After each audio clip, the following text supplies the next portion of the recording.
Joe! Maman! De blava, va.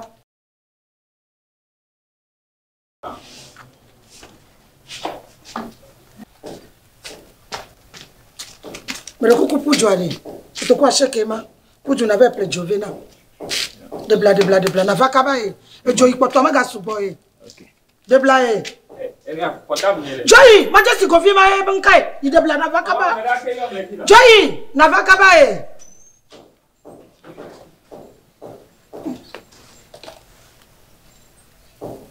Toi tu m'as aussi mieux. Maman. Dis que nous y entendons ma. Maman. Oui, nous allons dire. Nous t'avons dit le comme l'amour. Oh, OK. Ça que moi tu gagnes au soir. Oh, la bois. Mala la beleko. Voilà ça tout le wanye da. Oh, viens et dîner fa. Oh, et tu m'as fait un mot. Oh. Seigneur ton yakbola. Mais ya c'est to. Oh. Maintenant, gaporeka. Ne kaka gaporeka et tu me vale comme l'amour. La 5 Et tu ram donc ko yanka be jovel wo. Mako jo avena mo. Yeko ko ya tono haba mende ka.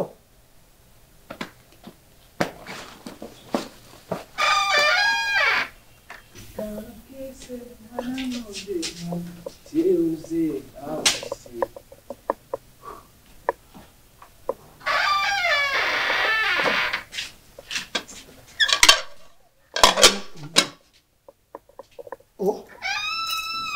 Joe. Pourquoi il me donne un Joe? Un Joe, va. Un Joe, Joe.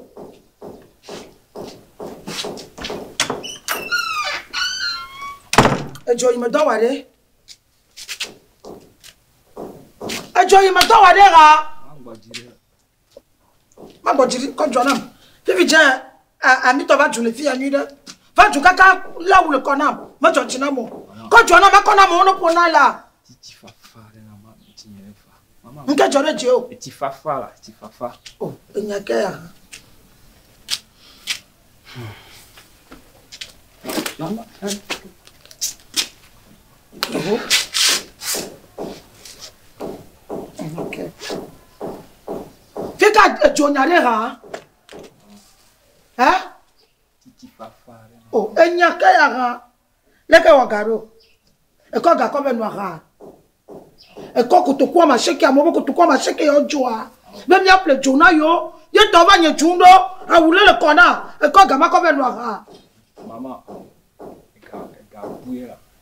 Les gars ont toujours comme la ba molo boya. Les gars n'ont pas gaburo. Oh, on y a qu'à oui. Tifafa là, tifafa mano là. Mais tu vas pas dire no chijojo. Mais tu viens que me dire chocolat ou à fiare. Oui, non, vivant chocolat, mais me dire des rentes au fiare. On dit quoi, bon. Les gars n'ont pas ganado. Maman gaboula. Les gars ont toujours un quoi gavé on a pas gaburo. Ah, on toujours un bébé vient nya. Et quand gagne comme nous sur la bindi, va qu'on appelle me gaboua. Mais y'a relation. Et t'as chico vers le ma ou le chico va. Mais y'a relation. Mais y'a ti gâteau peut tourner mon mais y'a relation. Là ne me relation après ma mais y'a tenir. Au fou on m'entend mais y'a sisi. Là il ne quand gavé ou à pas n'avait ti mais non, gapo pour me ton. Mais non, gapo pour me ton. Gapo pour me ton et maintenant. Non mais quand gama bana moa. À moment que tu quoi checker. On toi y'a trop toi checker. Tifafa. Mais tu vas pas ti jojo toi y'a nous. Et tu jojo y'a nous. Mais pendant ma quand tu pas bana.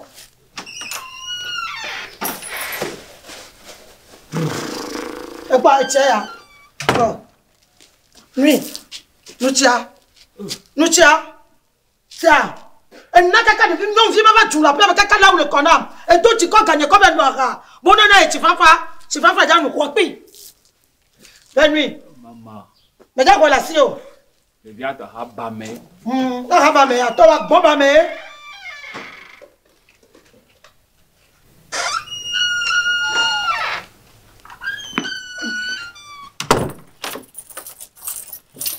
Maman. Mais va de coucou non de chote. Elle va encore. Trop fille ne chova.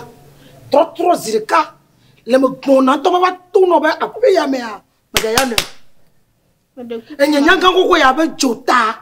Va là où le corps be ya pom. Le nye to ape nye me. Me ba me ga ja no ape ya me ko. Jiun de kan ma ga ya suna o. Me no consider me vu. E ya potek mala dogo la pia me. Me deku. Me ba awo. Fi no choba ima o ma fi obo bu na me ga kwa. Mo nda ba nyame chi wu o. Try fi no choba. Consider me vu. Consider me vu. Ape ya me ga ya no. Asanya. Jo. Na me trova ke me ga ba po. Le nkuneta anya yi me ya chuple ya.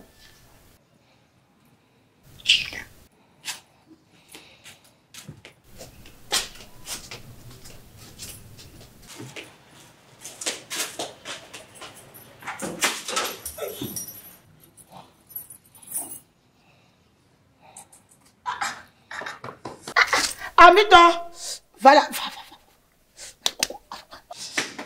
Amito, voilà, va.